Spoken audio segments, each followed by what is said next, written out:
إن الحمد لله نحمده ونستعينه ونستغفره ونعوذ بالله من شرور أنفسنا ومن سيئات أعمالنا من يهده الله فلا مضل له ومن يضلله فلا هادي له وأشهد أن لا إله إلا الله وحده لا شريك له وأشهد أن محمدًا عبده ورسوله أما بعد فإن خير الحديث كتاب الله وخير الهدي هدي محمد صلى الله عليه وسلم وشر الأمور محدثاتها وكل محدثة بدعة وكل بدعة ضلالة وكل ضلالة في النار فأعوذ بالله السميع العليم من الشيطان الرجيم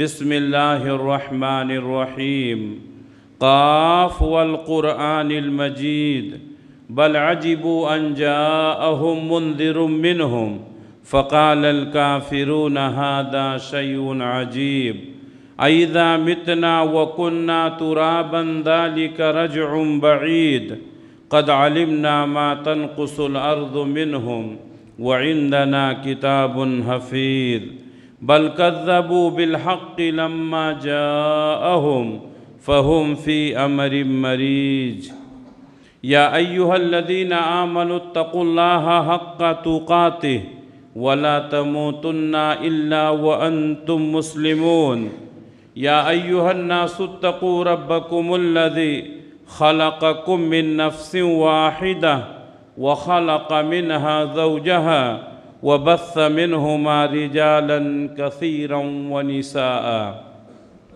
واتقوا الله الذي تساءلون به والأرحام إن الله كان عليكم رقيبا يا أيها الذين آمنوا اتقوا الله وقولوا قولا سديدا يصلح لكم أعمالكم ويغفر لكم ذنوبكم ومن يطع الله ورسوله فقد فاز فوزا عظیما۔ ہر طرح کی تعریف اس اللہ رب العالمین کے لیے لائق اور زیبا جو سارے جہان کا اکیلا خالق ہے، مالک ہے، حاکم ہے، رازق ہے۔ درود و سلام نازل ہوں اللہ کے تمام نبیوں پر، خصوصاً آخری نبی حضرت محمد مصطفیٰ صلی اللہ علیہ وسلم پر۔ محترم حاضرین، اللہ تعالیٰ نے ہم سب کو پیدا کیا، ہماری رشد و ہدایت کے لیے اللہ تعالیٰ نے بہت سارے نبیوں اور رسولوں کو بھیجا، ہماری زندگی کے مسائل کو حل کرنے کے لیے اللہ نے کتابیں اتاری۔ جب کسی عمل کے تعلق سے گفتگو ہوتی ہے تو لوگ پہلا سوال یہی کرتے ہیں کہ یہ عمل فرض ہے کہ سنت ہے۔ اگر کہہ دیا جاتا ہے کہ فرض ہے تو اس پر عمل کرنا ضروری سمجھتے ہیں، لیکن اگر کہہ دیا جائے کہ سنت ہے تو کہتے ہیں سنت ہے، عمل کریں گے تو ثواب ملے گا، نہیں تو کوئی بات نہیں ہے۔ اسی لیے آج کی خطبہ جمعہ کے لیے میں نے جس موضوع کو منتخب کیا ہے وہ ہے اتباع سنت کیوں ضروری ہے۔ اتباع سنت کیوں ضروری ہے؟ اللہ تبارک و تعالیٰ نے جو دین بھیجا ہے اس دین کو سمجھانے کے لیے اللہ نے رسول بھیجا ہے، اور بغیر سنت کے ہم دین کو سمجھ نہیں سکتے۔ سنت کسے کہتے ہیں؟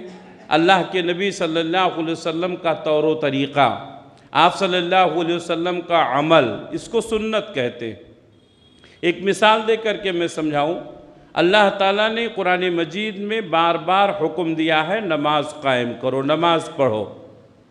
اگر نبی صلی اللہ علیہ وسلم کی سنت پر عمل نہیں کریں گے تو کیسے معلوم ہوگا کہ کتنے وقت کی نماز ہے؟ اگر نبی صلی اللہ علیہ وسلم کی سنت پر عمل نہیں کریں گے تو کیسے معلوم ہوگا کہ کتنی رکعت ہے، کتنے رکوع اور کتنے سجدے ہیں، کون سی نمازوں میں قرأت زور سے کی جائے گی اور کون سی نمازوں میں آہستہ کی جائے گی؟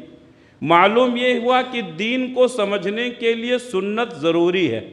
جو لوگ سنت کو اہمیت نہیں دیتے ہیں وہ یہ بات سمجھ لیں کہ سنت کے بغیر دین کو کبھی سمجھا نہیں جا سکتا۔ دین پر عمل کرنے کے لیے سنت پر عمل کرنا ضروری ہے۔ سنت تین طرح کے ہوتے ہیں۔ ایک جو ہے سنت قولی، جس کو آپ صلی اللہ علیہ وسلم نے کہا۔ مثال کے طور پر اللہ کے نبی صلی اللہ علیہ وسلم نے فرمایا کہ اگر کھانے کے وقت بسم اللہ نہ کیا جائے تو شیطان اس کھانے کو اپنے لیے حلال سمجھ لیتا اور اس میں شامل ہو جاتا ہے۔ تو آپ نے کہا تو یہ کیا ہے؟ سنت قولی ہے۔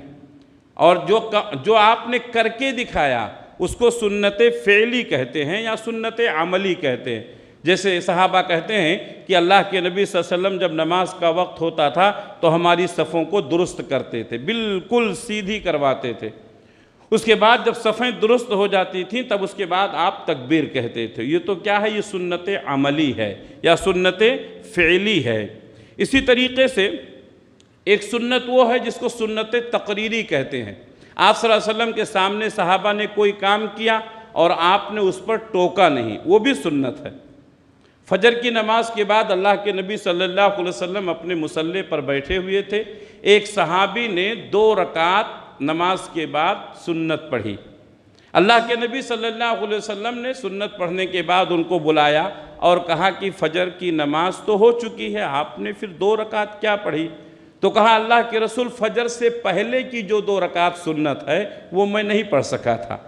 جب میں مسجد میں آیا تو جماعت کھڑی ہو گئی تھی، اس لیے میں نماز پڑھ لیا، اب اس سنت کو ادا کیا۔ تو اللہ کے نبی صلی اللہ علیہ وسلم نے خاموشی اختیار کی۔ اس کو کیا کہتے ہیں؟ سنت تقریری۔ بہت ساری مسجدوں میں لوگ جاتے ہیں، جماعت کھڑی ہو گئی ہے لیکن سنت پڑھتے رہتے ہیں۔ ہماری مسجد میں بھی بہت سارے لوگ جو کم علم ہے یا جن کو علم نہیں ہے، جماعت کھڑی رہتی ہے فجر میں اور سنت پڑھتے رہتے ہیں۔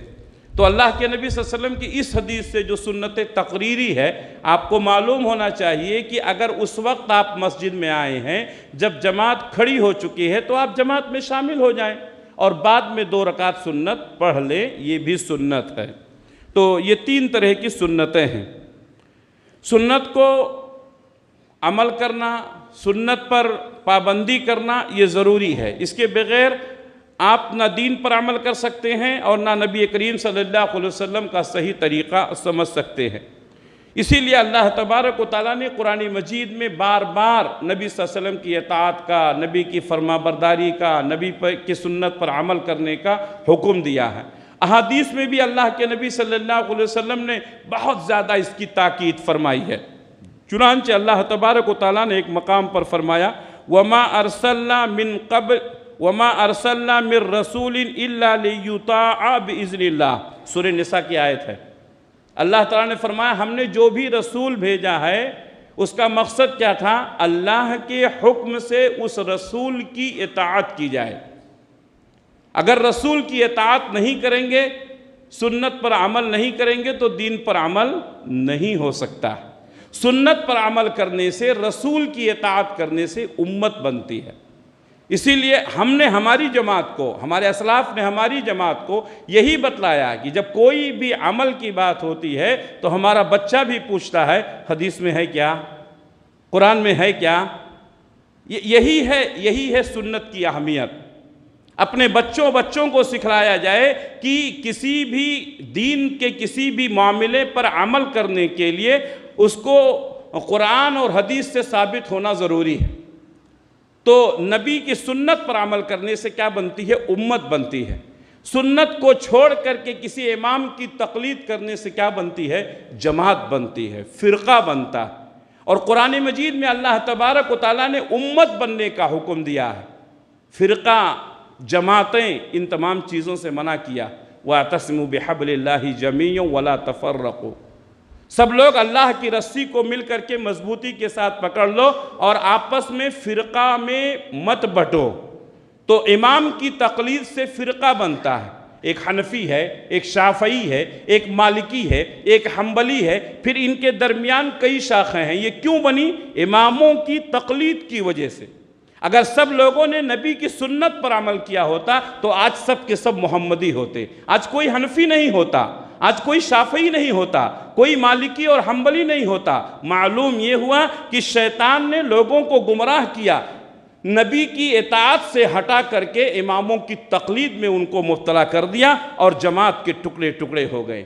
تو ہمیں چاہیے کہ ہم سنت کی اہمیت کو سمجھیں۔ اللہ تعالیٰ نے فرمایا وَمَا أَرْسَلْنَا مِن رَّسُولٍ إِلَّا لِيُطَاعَ بِإِذْنِ اللَّهِ، ہم نے جو بھی رسول بھیجا اس کا مقصد یہ تھا کہ اللہ کے حکم سے اس رسول کی اطاعت کی جائے، اس کے پیچھے چلا جائے۔ اللہ تبارک و تعالیٰ نے ایک اور مقام پر فرمایا وَمَا آتَاكُمُ الرَّسُولُ فَخُذُوهُ وَمَا نَهَاكُمْ عَنْهُ فَانْتَهُوا، رسول تم کو جو دیں اسے لے لو اور جس سے تم کو منع کریں اس سے رک جاؤ۔ وَاتَّقُوا اللَّهَ، اور اللہ سے ڈرو۔ إِنَّ اللَّهَ شَدِيدُ الْعِقَابِ، بے شک اللہ تبارک و تعالیٰ سخت سزا والا۔ معلوم یہ ہوا کہ رسول کی اطاعت نہ کرنے سے اللہ تعالیٰ سزا دے گا، رسول کی اطاعت نہ کرنے سے اللہ تعالیٰ مصیبتوں میں مبتلا کر دے گا۔ اس کی بہت ساری مثالیں ہیں، اگر وقت رہا تو انشاءاللہ اس کا ذکر کریں گے۔ اللہ کے نبی صلی اللہ علیہ وسلم نے جو کچھ بھی کہا یہ دین ہے۔ حضرت عبداللہ ابن مسعود رضی اللہ تعالیٰ عنہ مشہور صحابی ہیں، ایک بار آپ نے خطبہ دیا اور خطبے کے درمیان فرمایا کہ اس عورت پر لعنت ہے جو اپنے دانتوں کو باریک کرتی ہے حسن اور خوبصورتی کے لیے۔ اللہ کی لعنت ہے اس عورت پر جو اپنے جسم پر گدنے گدواتی ہے خوبصورتی کے لیے، اور اللہ کی لعنت ہے اس عورت پر جو اپنے بھووں کو باریک کرواتی ہے خوبصورتی کے لیے۔ اللہ تبارک و تعالیٰ کی لعنت اللہ نے منع کیا۔ عبداللہ ابن مسعود رضی اللہ تعالیٰ عنہ کا یہ بیان سن کر کے ایک عورت کھڑی ہوئی اور کہا میں نے قرآن پڑھا ہے، قرآن میں کہیں اللہ تعالیٰ نے یہ بات نہیں کہی ہے۔ عبداللہ ابن مسعود رضی اللہ تعالیٰ عنہ نے کہا جاؤ پھر سے قرآن پڑھو، جاؤ پھر سے قرآن پڑھو۔ معلوم یہ ہوا کہ اس زمانے کی عورتیں بھی اتنا علم رکھتی تھیں۔ پھر وہ عورت گئی، پھر اس نے قرآن کو پڑھا، شروع سے آخر تک پڑھا، اس کو قرآن مجید میں کہیں یہ مسئلہ نہیں ملا۔ عبداللہ ابن مسعود رضی اللہ تعالیٰ عنہ کے پاس آئی اور کہا میں نے پھر سے قرآن پڑھا ہے، ایک ایک آیت کو پڑھا ہے، ایک ایک حکم کو پڑھا ہے، لیکن اللہ تبارک و تعالیٰ نے کہیں بھی ایسی عورت کے اوپر لعنت نہیں بھیجی ہے۔ تو عبداللہ ابن مسعود رضی اللہ تعالیٰ عنہ نے کہا کیا تو نے قرآن مجید کی وہ آیت نہیں پڑھی سورۃ الحشر کی جس میں اللہ تبارک و تعالیٰ نے فرمایا وَمَا آتَاكُمُ الرَّسُولُ فَخُذُوهُ وَمَا نَهَاكُمْ عَنْهُ فَانْتَهُوا، جو رسول تم کو دیں اس کو لے لو اور جس سے منع کریں اس سے رک جاؤ۔ کہا ہاں یہ تو میں نے پڑھا ہے۔ تو کہا جو رسول دیے وہ بھی قرآن کا حصہ، جو رسول دیے وہ بھی دین کا حصہ ہے۔ ہمارے نبی نے اس عورت کے اوپر لعنت فرمائی ہے جو اپنے دانتوں کو باریک کرتی ہے، جو گدنے گدواتی ہے، جو بھاؤں کو باریک کرتی ہے۔ پھر عبداللہ ابن مسعود رضی اللہ تعالیٰ عنہ کہتے ہیں کہ جس پر نبی نے لعنت کی ہی تھی میں کیوں نہ لعنت کروں۔ معلوم یہ ہوا کہ نبی صلی اللہ علیہ وسلم کی گفتگو، نبی کا کلام یہ اللہ تبارک و تعالیٰ کا کلام، یہ اللہ تبارک و تعالیٰ کے حکم سے ہی بولتے ہیں۔ وَمَا يَنْتِقُ عَنِ الْهَوَىٰ إِنْ هُوَ إِلَّا وَحْيٌ يُوحَىٰ، نبی اپنی طرف سے کوئی بات نہیں کہتے ہیں، جو بھی بات ہوتی ہے وہ اللہ کی طرف سے وہی نازل ہوتی ہے، اسی کو آپ صلی اللہ علیہ وسلم بتاتے ہیں۔ اگر نبی کی اطاعت نہ کی جائے تو آپس میں اختلاف ہوتا ہے، جماعتیں بنتی ہیں اور مسلمانوں کا نقصان ہوتا ہے۔ آج مسلمانوں کی پستی و زموحالی کے جو بہت سارے اسباب ہیں ان میں سے سب سے اہم سبب یہ ہے کہ آج ہم ٹکڑوں میں بٹ گئے، آج ہم نے نبی صلی اللہ علیہ وسلم کی سنتوں کو چھوڑ دیا، نبی کی اطاعت سے دور ہو گئے، اماموں کی تقلید میں پھنس گئے۔ نبی نے کیا کہا تھا، نبی نے کیا حکم دیا تھا، ہمیں اس کی فکر نہیں ہے۔ لوگ پوچھتے ہیں ہمارے امام نے کیا کہا، ہمارے امام نے اس مسئلے میں کیا کہا۔ یہ تو غیرت کی انتہا ہے۔ انسان اتنا بے غیرت ہو گیا ہے، کلمہ پڑھتا ہے اللہ کا، نبی کا، ایمان لاتا ہے اللہ اور اس کے رسول پر اور تقلید کرتا ہے امام کی۔ اللہ تبارک و تعالیٰ نے فرمایا وَأَطِيعُوا اللَّهَ وَرَسُولَهُ، اللہ کی اطاعت کرو، اس کے رسول کی اطاعت کرو، وَلَا تَنَازَعُوا، اور آپس میں اختلاف نہ کرو، فَتَفْشَلُوا، بزدل ہو جاؤ گے، وَتَذْهَبَ رِيحُكُمْ، تمہاری ہوا اکھڑ جائے گی، وَاصْبِرُوا إِنَّ اللَّهَ مَعَ الصَّابِرِينَ، اور صبر کرو، بے شک اللہ تبارک و تعالیٰ صبر کرنے والوں کے ساتھ۔ نبی کی اطاعت کا حکم دیا گیا، نبی کی اطاعت سے ہٹیں گے تو اختلاف ہوگا، نبی کی اطاعت سے ہٹیں گے تو بزدل ہو جائیں گے، نبی کی اطاعت سے ہٹیں گے تو ہوا اکھڑ جائے گی۔ غزوہ احد کے موقع پر اللہ کے نبی صلی اللہ علیہ وسلم نے 50 تیر اندازوں کو احد پہاڑی پر متعین کیا اور کہا ہم ہاریں یا جیتیں تم اپنی جگہ سے نہیں ہٹنا۔ اللہ کے نبی صلی اللہ علیہ وسلم کا حکم تھا۔ اس وقت جو وہ 50 تیر اندازوں کے جو امیر تھے عبداللہ ابن جبیر رضی اللہ تعالیٰ عنہ، مسلمانوں کو فتح ہوئی، لوگ مال غنیمت سمیٹنے لگے، تو وہ 50 تیر انداز جن کو نبی نے پہاڑی پر متعین کیا تھا، انہوں نے کیا سمجھا کہ اللہ کے نبی صلی اللہ علیہ وسلم نے یہ حکم اس وقت تک کے لیے دیا تھا جب تک کہ فتح نہ ہو، اب فتح ہو گئی ہے ہم کو نیچے اتر جانا چاہیے۔ اختلاف ہو گیا صحابہ میں، عبداللہ ابن جبیر رضی اللہ تعالیٰ عنہ جو 50 کے امیر تھے ان کو منع کرتے رہے، ان کو روکتے رہے، نبی کی سنتوں کو مت چھوڑو، نبی کا حکم مت چھوڑو ورنہ گمراہ ہو جاؤ گے۔ لوگوں نے نہیں مانی، اختلاف کیا، نیچے اتر گئے، مال غنیمت سمیٹنے لگے۔ اللہ تبارک و تعالیٰ نے جیتی ہوئی جنگ کو ہار میں بدل دیا، مسلمان ہار گئے۔ کیوں؟ اختلاف کی وجہ سے۔ کیوں؟ نبی کی سنت کی مخالفت کی وجہ سے۔ کیوں؟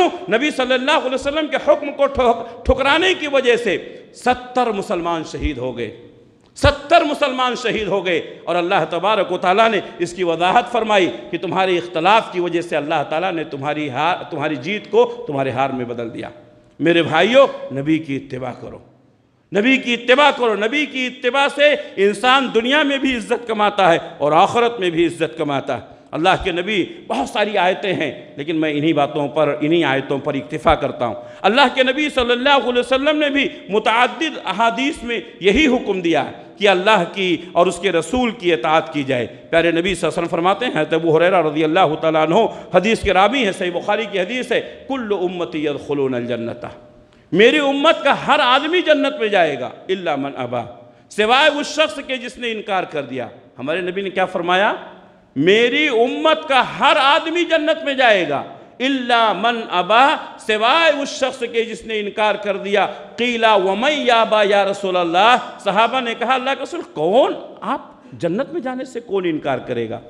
تو آپ نے فرمایا من اطاعنی دخل الجنہ ومن عصانی فقد ابا، جس نے میری اطاعت کی وہ جنت میں داخل ہوگا اور جس نے میری نافرمانی کی وہ کہاں جائے گا؟ اس نے جنت میں جانے سے انکار کر دیا۔ معلوم یہ ہوا کہ نبی کے پیچھے چلنے سے جنت ملتی ہے، کسی امام کے پیچھے سے نہیں۔ نبی کے علاوہ جتنے امام ہیں ان سے غلطیاں ہوتی ہیں، ان سے خطائیں ہوتی ہیں۔ اللہ کے نبی صلی اللہ علیہ وسلم کی سنتوں کو اور آپ کی حدیثوں کو یہ کہہ کر کے ٹال دیا جاتا ہے کہ نبی کا زمانہ اور تھا۔ کیا امام کا زمانہ آج کا زمانہ ہے؟ نبی صلی اللہ علیہ وسلم اگر 1400 سال پہلے کے ہیں تو امام 1300 سال پہلے کے ہیں۔ اگر نبی صلی اللہ علیہ وسلم کی سنت اور آپ صلی اللہ علیہ وسلم کا عمل 1400 سال تک نہیں چل سکتا ہے تو کسی امام کا عمل 1300 سال تک کیسے چل سکتا ہے کہ نہیں؟ سمجھ میں بات آ رہی کہ نہیں؟ معلوم یہ ہوا کہ لوگ بیوقوفی کی باتیں کر رہے ہیں تو بڑے بڑے مفتی ہیں، تو صاحب جبہ و دستار، ان کے القاب بہت اونچے ہیں لیکن علم سے کورے ہیں بیچارے، علم سے دور ہیں۔ اللہ کے نبی صلی اللہ علیہ وسلم قیامت تک کے لیے رسول بھیجے گئے۔ آپ صلی اللہ علیہ وسلم کی لائی ہوئی شریعت قیامت کے صبح تک کے لیے ہے اور دین کے تمام مسئلوں کو آپ نے واضح کر دیا۔ آپ نے فرمایا میں نے اپنی امت کو ایک ایسی شاہراہ پر چھوڑا ہے لیلھا کنہارھا، جس کی راتیں بھی دن کی طرح روشن ہیں۔ معلوم یہ ہوا کہ نبی کی سنت پر عمل کرنے سے انسان کو دنیا اور آخرت میں کامیابی ملتی ہے۔ آپ نے فرمایا میری امت کا ہر آدمی جنت میں جائے گا سوائے اس کے جس نے انکار کیا۔ صحابہ نے پوچھا کون ہے جو جنت میں جانے سے انکار کرے گا؟ پیارے نبی نے فرمایا جس نے میری اطاعت کی وہ جنت میں جائے گا، جس نے میری نافرمانی کی اس نے جنت میں جانے سے انکار کر دیا۔ صحیح بخاری کی حدیث، صحیح مسلم کی حدیث ہے، حضرت ابو ہریرہ رضی اللہ تعالیٰ عنہ کہتے ہیں من اطاعنی فقد اطاع اللہ، جس نے میری اطاعت کی اس نے میری نہیں کس کی اطاعت کی؟ اللہ کی اطاعت کی۔ اللہ اکبر۔ نبی کی اطاعت دراصل اللہ کی اطاعت ہے۔ کیوں؟ اس لیے کہ نبی کی اطاعت کا حکم کس نے دیا ہے؟ اللہ نے دیا۔ امام کی اطاعت کا حکم ہے کیا؟ نبی کی اطاعت کا حکم۔ من اطاعنی فقد اطاع اللہ، جس نے میری اطاعت کی اس نے اللہ کی اطاعت کی، وَمَنْ عَصَانِي فَقَدْ عَصَى اللَّهَ، اور جس نے میری نافرمانی کی اس نے میری نہیں، کس کی؟ اللہ کی نافرمانی کی۔ اس کے بعد اللہ کے نبی صلی اللہ علیہ وسلم فرماتے ہیں وَمَنْ أَطَاعَ الْأَمِيرَ فَقَدْ أَطَاعَنِي، جس نے امیر کی اطاعت کی اس نے میری اطاعت کی، وَمَنْ عَصَى الْأَمِيرَ فَقَدْ عَصَانِي، اور جس نے کسی امیر کی نافرمانی کی اس نے میری نافرمانی کی۔ صحیح مسلم کی حدیث ہے۔ نبی کی اطاعت مکمل طور پر کرنا ہے، لیکن امیر کی اطاعت شرط ہے، اللہ اور اس کے رسول کی اطاعت کے ماتحت ہے۔ آج بہت سارے لوگ جن کو امیر بنا دیا گیا ہے، یا بہت سارے لوگ جو جماعتوں کی ذمہ دار ہیں، ان کی یہ خواہش ہے کہ سارے لوگ ان کی بات مان لیں، جو وہ کہیں لوگ تسلیم کر لیں۔ ایسا نہیں ہوگا، ایسا نہیں ہوگا۔ جو ان کی بات نہیں مانتے ہیں اس کو وہ برا سمجھتے ہیں۔ میرے بھائیوں، اللہ کے نبی صلی اللہ علیہ وسلم نے ایک لشکر روانہ کیا، اس لشکر کا امیر ایک شخص کو بنایا۔ اللہ کے نبی صلی اللہ علیہ وسلم نے تاکید کی کہ امیر کی اطاعت کرنا نبی کی اطاعت کرنا ہے، امیر کی نافرمانی کرنا نبی کی نافرمانی کرنا ہے، لیکن امیر کی اطاعت اسی وقت ہوگی جب وہ اللہ اور اس کے رسول کی اطاعت کے ماتحت ہو۔ امیر بن گیا اس کا مطلب نہیں کہ وہ نبی ہو گیا، امیر بن گیا اس کا مطلب یہ نہیں کہ ہر کالے اور گورے میں ہم اس کے پیچھے چلیں گے۔ صحابہ کرام کہتے ہیں لشکر روانہ ہوا، کسی مسئلے میں اختلاف ہو گیا، امیر ناراض ہوئے، انہوں نے حکم دیا کہ لکڑیاں جمع کی جائیں۔ امیر کے حکم سے لکڑیوں کو اکٹھا کیا گیا، پھر اس کو آگ لگائی گئی، پھر امیر نے حکم دیا کہ آگ میں کود جاؤ۔ صحابہ کرام ایک دوسرے کو دیکھنے لگے، کہا رے اسی آگ سے بچنے کے لیے تو ہم ایمان لائے ہیں، ہم آگ میں کیوں کودیں گے؟ کہا نہیں، ہم آپ کی اطاعت نہیں کریں گے۔ صحابہ نے امیر کی اطاعت کرنے سے انکار کیا، کب؟ جب اس نے اللہ اور اس کے رسول کے حکم کے خلاف عمل کیا، جب اس نے اللہ اور اس کے رسول کے حکم کے خلاف حکم دیا۔ کوئی بھی صحابی آگ میں نہیں کودے، امام کے پیچھے آنکھ بند کر کے نہیں جانا ہے، امیر کے پیچھے آنکھ بند کر کے نہیں جانا ہے، تاکہ امیر کو بھی احساس ہو کہ وہ مکمل طور پر اختیار نہیں رکھتا ہے۔ لوگ پوچھنے والے ہیں، لوگ سوال کرنے والے ہیں، اور یہ احساس انسان کو اچھا امیر بنائے گا، یہ احساس انسان کو اس امیر کو بہترین امیر بنائے گا۔ لیکن امیر کو اگر یہ خیال ہو گیا کہ مجھ سے کوئی پوچھنے والا نہیں ہے، مجھ سے کوئی سوال کرنے والا نہیں ہے، تو دھیرے دھیرے وہ کسی کو بھی خاطر میں نہیں لائے گا۔ اللہ کے نبی صلی اللہ علیہ وسلم کے صحابہ واپس ہوئے، لشکر سے پورا واقعہ بیان کیا، کہا اللہ کے رسول امیر نے ایسا ایسا حکم دیا، لکڑیاں جلائیں، ہم کو آگ میں کودنے کے لیے کہا، لیکن ہم نے نہیں کودا۔ اللہ کے نبی نے فرمایا اگر تم آگ میں چلے جاتے تو پوری زندگی آگ میں ہی رہتے، پھر باہر نہیں نکل پاتے۔ میرے بھائیوں، ہر معاملے میں امیر کی اطاعت ضروری نہیں ہے۔ اگر وہ اللہ اور اس کے رسول کے حکم کے خلاف دیتا ہے اس کی بات نہیں مانی جائے گی، اور امیر کو بھی چاہیے کہ اپنی ان باتوں کی اصلاح کر لے۔ اللہ کے نبی صلی اللہ علیہ وسلم نے فتنوں سے بچنے کے لیے سنتوں کو مضبوطی کے ساتھ پکڑنے کا حکم دیا۔ آج جو لوگ سنتوں سے قریب ہیں وہ فتنوں سے محفوظ ہیں، اور جن لوگوں نے سنتوں کو چھوڑ دیا وہ لوگ فتنوں میں پڑ گئے۔ یہ دور فتنوں کا دور ہے۔ نبی صلی اللہ علیہ وسلم کے زمانے میں بھی فتنے تھے، لیکن وہ فتنے الگ نوعیت کے تھے۔ آج فتنوں کا انبار ہے۔ پیارے نبی صلی اللہ علیہ وسلم فرماتے ہیں فتنے ایسے پیدا ہوں گے جیسے چٹائی کی تیلیاں ہیں، ایک کے پیچھے ایک، ایک کے پیچھے ایک، ایک کے پیچھے ایک، فتنوں پر فتنے، فتنوں پر فتنے۔ اس وقت اپنے آپ کو بچانا بہت مشکل ہو جائے گا۔ اگر ان فتنوں سے بچنا چاہتے ہو تو سنتوں کو مضبوطی کے ساتھ پکڑو۔ سنتوں پر عمل کرنے والا فتنوں سے محفوظ رہتا ہے۔ حضرت ارباز ابن ساریہ رضی اللہ تعالیٰ عنہ کہتے ہیں کہ اللہ کے نبی صلی اللہ علیہ وسلم نے ایک بار ہم کو خطبہ دیا، سنن ابو داؤد کی حدیث ہے۔ ایک بار اللہ کے نبی صلی اللہ علیہ وسلم نے نماز پڑھائی، ہم کو خطبہ دیا، واعظ و نصیحت کیا۔ آپ کا واعظ و نصیحت، آپ کا خطبہ بہت ہی جامع تھا۔ کہتے ہیں لوگوں کی آنکھوں سے آنسو نکلے، لوگوں کے دل گرما گئے۔ کبھی کبھی ایسا ہوتا ہے بات دل کو لگ جاتی ہے، بات دل کو لگ جاتی ہے، آنکھوں سے آنسو نکلتے ہیں۔ یہ وہ بہترین موقع ہوتا ہے۔ پیارے نبی صلی اللہ علیہ وسلم نے خطاب کیا، صحابہ کرام کی آنکھوں سے آنسو نکلے، دل دھڑکنے لگے۔ آپ خطبے سے فارغ ہوئے، حضرت ارباز ابن ساریہ رضی اللہ تعالیٰ عنہ کہتے ہیں ہم نے کہا اے اللہ کے رسول آج آپ کا خطبہ بڑا جامع تھا، آج آپ کا خطبہ بڑا ہی بہترین تھا، آنکھیں ڈبڈبا گئیں، دل دہلنے لگے، آپ کچھ نصیحت کیجئے، ہمیں ایسا لگتا ہے کہ آپ رخصت ہونے والے ہیں۔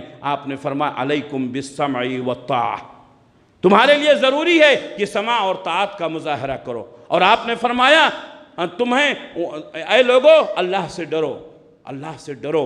آپ نے تقوی کا حکم دیا، امیر کی اطاعت و فرما برداری کا حکم دیا، اور اس کے بعد آپ نے کیا فرمایا وَمَن يَعِشْ مِنْكُمْ بَعْدِي سَيَرَىٰ اخْتِلَافًا كَثِيرًا، جو شخص میرے بعد لمبی عمر پائے گا وہ دیکھے گا کہ اختلافات بہت زیادہ ہو گئے ہیں۔ فَعَلَيْكُمْ بِسُنَّتِي وَسُنَّتِ الْخُلَفَاءِ الرَّاشِدِينَ الْمَهْدِيِّينَ، تو تمہیں چاہیے کہ میری سنتوں کو مضبوطی کے ساتھ پکڑ لینا، خلفائے راشدین کی سنتوں کو مضبوطی کے ساتھ پکڑ لینا۔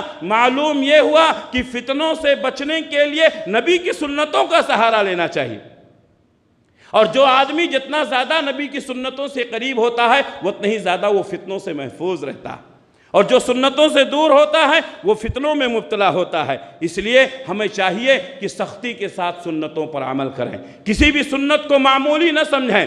عمل زیادہ ہو یہ کم اصل نہیں ہے، اصل عمل سنت کے مطابق ہونا چاہیے۔ مشہور حدیث بارہا آپ نے سنی ہے، اللہ کے نبی صلی اللہ علیہ وسلم کے پاس 3 صحابی آئے، آپ گھر پہ نہیں تھے، حضرت عائشہ صدیقہ رضی اللہ تعالیٰ عنہ سے انہوں نے نبی صلی اللہ علیہ وسلم کی عبادت کے متعلق پوچھا کہ رات میں آپ کیا عبادت کرتے ہیں؟ حضرت عائشہ نے ان کو بتایا کہ رات میں وہ عبادت کرتے ہیں، ان کے جو بھی عبادت کا طریقہ تھا بتا دیا۔ حدیث کے الفاظ ہیں انہوں نے اس عمل کو معمولی سمجھا اور کہا کہ آپ اللہ کے رسول ہیں، آپ تھوڑا بھی عمل کریں گے تو آپ کو اللہ زیادہ اجر و ثواب دے گا، ہمیں زیادہ عمل کی ضرورت، زیادہ عمل کی نہیں، سنت کے مطابق عمل کی ضرورت ہے۔ آپ 2 رکعت نماز پڑھیں، سنت کے مطابق پڑھیں، یہ 2 رکعت نماز آپ کو جنت میں لے جائے گی۔ آپ رات بھر نماز پڑھے، سنت کے بغیر پڑھے، نبی کی سنتوں کا خیال نہیں کیا، پوری رات نماز پڑھنے کا کوئی فائدہ نہیں ہے۔ تو اصل یہ نہیں ہے کہ آپ کی عبادت زیادہ ہے، اصل یہ ہے کہ آپ کی عبادت سنت کے مطابق ہے کہ نہیں۔ ان تینوں نے ارادہ کیا، ایک نے کہا میں شادی نہیں کروں گا کیونکہ شادی بیاہ کے مسئلے میں پڑھ کر کے عبادت نہیں ہو پائے گی، ایک نے کہا میں رات بھر عبادت کروں گا، اور ایک نے کہا کہ میں ہمیشہ روزہ رکھوں گا۔ اللہ کے نبی صلی اللہ علیہ وسلم آئے، آپ کو بتلایا گیا، تینوں کو آپ نے بلایا اور کہا حل قلتم کذا و کذا، کیا تم نے ایسی ایسی باتیں کہی ہے؟ تینوں صحابہ نے کہا ہاں اللہ کے رسول ہم نے کہی ہے۔ تو کہا میں اللہ کا رسول ہوں، میں نماز بھی پڑھتا ہوں، رات میں سوتا بھی ہوں، رات بھر نماز پڑھنا یہ کوئی نیکی نہیں ہے، سنت کے مطابق نماز پڑھنا یہ اصل۔ آپ نے فرمایا میں اللہ کا رسول ہوں، رمضان کے علاوہ دیگر ایام میں کبھی روزے بھی رکھتا ہوں، کبھی بغیر روزے کے بھی رہتا ہوں، ہمیشہ روزے رکھنا یہ کوئی ضروری نہیں ہے۔ میں اللہ کا رسول ہوں، میں نے شادی بیاہ کیا ہے، ہمارے پاس بیوی بچے ہیں۔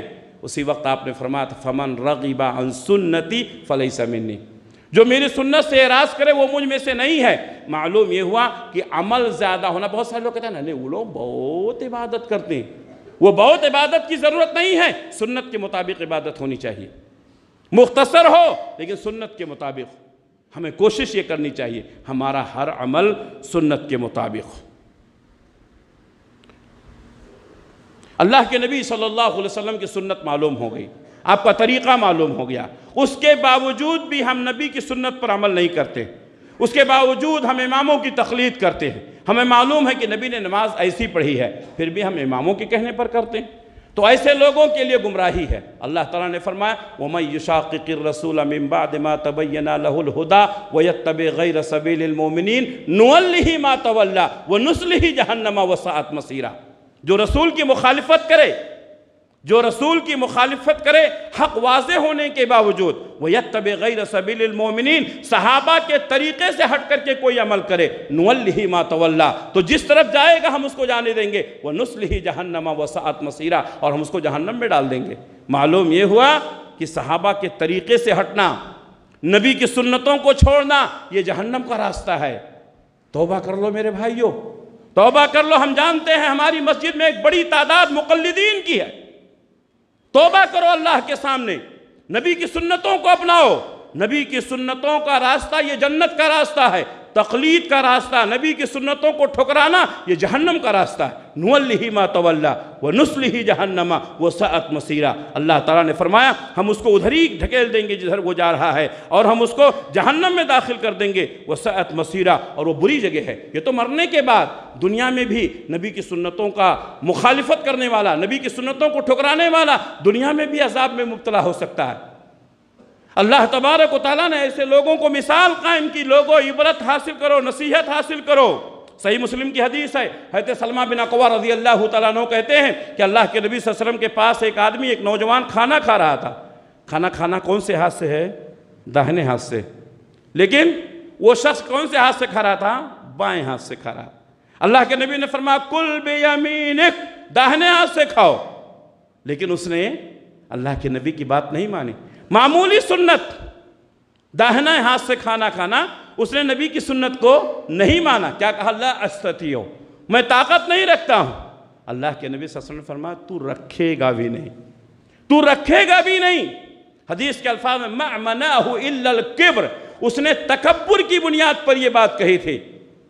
اللہ تبارک و تعالیٰ نے اس کے داہنے ہاتھ کو شل کر دیا، فالج ہو گیا۔ پوری زندگی وہ اپنا داہنا ہاتھ اپنے منہ تک نہیں اٹھا سکا۔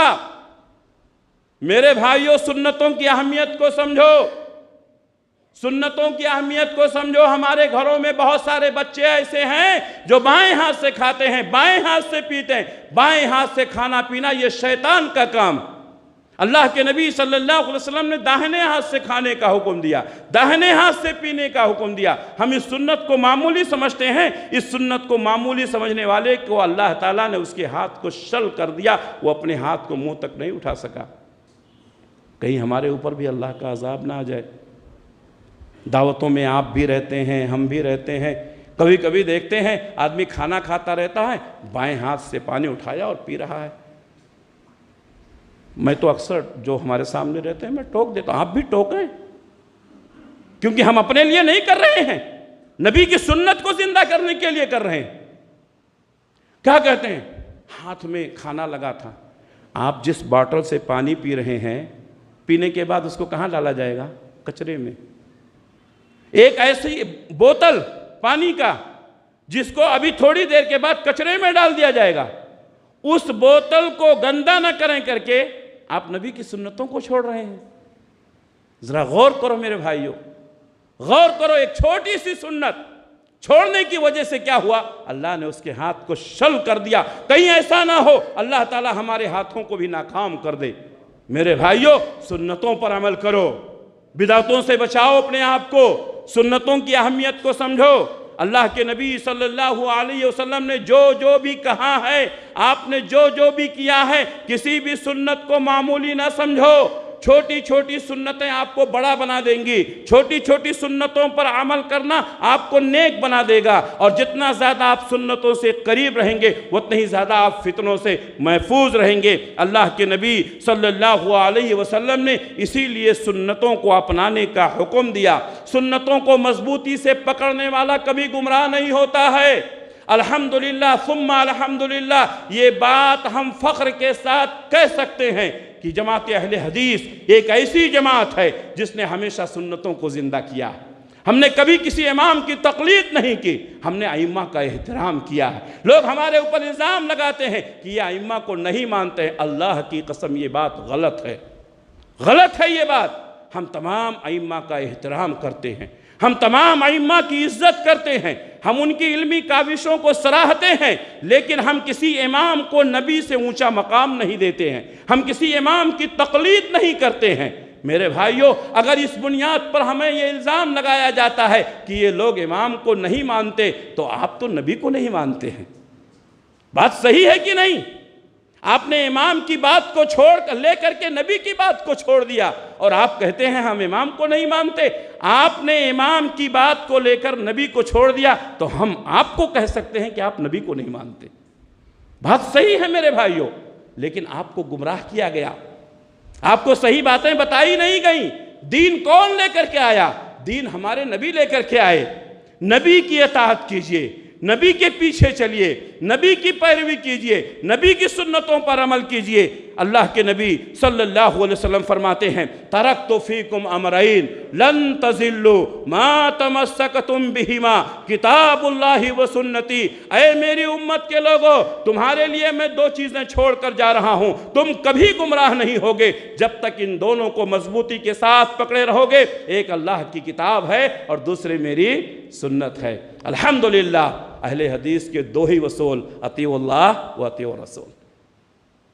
کوئی قرآن ہے ایک حدیث ہے، ایک ہاتھ میں قرآن لیجئے دوسرے ہاتھ میں حدیث لیجئے، یہی دستور حیات ہے۔ جو قرآن میں نہیں ہے، جو حدیث میں نہیں ہے، ہمیں اس کی ضرورت نہیں ہے۔ قرآن اور حدیث ہمارے لیے کافی ہے۔ پیارے نبی نے فرمایا لن تضلوا، تم کبھی نہیں گمراہ ہوگے جب تک کہ تم ان دونوں کو مضبوطی کے ساتھ پکڑے رہو گے، ایک اللہ کی کتاب ہے، دوسرے نبی صلی اللہ علیہ وسلم کی سنت۔ نبی کی سنت پر عمل کرنے کا ایک فائدہ یہ ہے کہ نبی سے محبت ہوتی ہے، اور نبی سے محبت کرنے والا کہاں جائے گا؟ جنت میں جائے گا۔ پیارے نبی نے فرمایا من احب سنتی فقد احبنی ومن احبنی کان معی فی الجنہ، جو میری سنتوں سے محبت کرے گا اس نے مجھ سے محبت کی، جو مجھ سے محبت کرے گا وہ کہاں جائے گا؟ میرے ساتھ جنت میں جائے گا۔ نبی کی سنتوں پر عمل کرنے والے نبی سے محبت کرنے والے ہیں، وہ نبی کے ساتھ جنت میں جائیں گے۔ اس لیے میرے بھائیوں ہمیں چاہیے کہ نبی کی سنتوں پر عمل کریں۔ محمد کی جس دل میں الفت نہ ہوگی سمجھ لو کہ قسمت میں جنت نہ ہوگی۔ بھٹکتا رہا ہے، بھٹکتا رہے گا۔ محمد سے جس کو عقیدت نہ ہوگی، کرے جو اطاعت محمد کے دل سے، اسے پیر و مرشد کی حاجت نہ ہوگی۔ محمد صلی اللہ علیہ وسلم کی اطاعت کرو گے، کسی پیر و مرشد کی ضرورت نہیں ہوگی۔ اور سالک بستوی نے کیا کہا؟ مسلک سنت پہ اے سالک چلا جا بے دھڑک، مسلک سنت پہ اے سالک چلا جا بے دھڑک، جنت الفردوس کو سیدھی گئی ہے یہ سڑک۔ میرے بھائیوں سنتوں پر عمل کرنے سے انسان کی زندگی میں نکھار آتا ہے، ہم سچے اور پکے مومن ہوتے ہیں۔ اللہ سے دعا ہے کہ اللہ رب العالمین ہم تمام لوگوں کو سنتوں کی پیروی کرنے کی توفیق عنایت فرمائے، بدعات و خرافات سے اللہ ہم سب کی حفاظت فرمائے، ہمارے بچوں کی حفاظت فرمائے، ہمارے نسلوں کی حفاظت فرمائے۔ اللہ جب تک دنیا میں رکھے اسلام پر قائم رکھے، خاتمہ ہو تو ایمان بالخیر پر ہو۔ ربنا تقبل منا انک انت السمیع العلیم وتب علینا انک انت التواب الرحیم برحمتک یا ارحم الراحمین آمین۔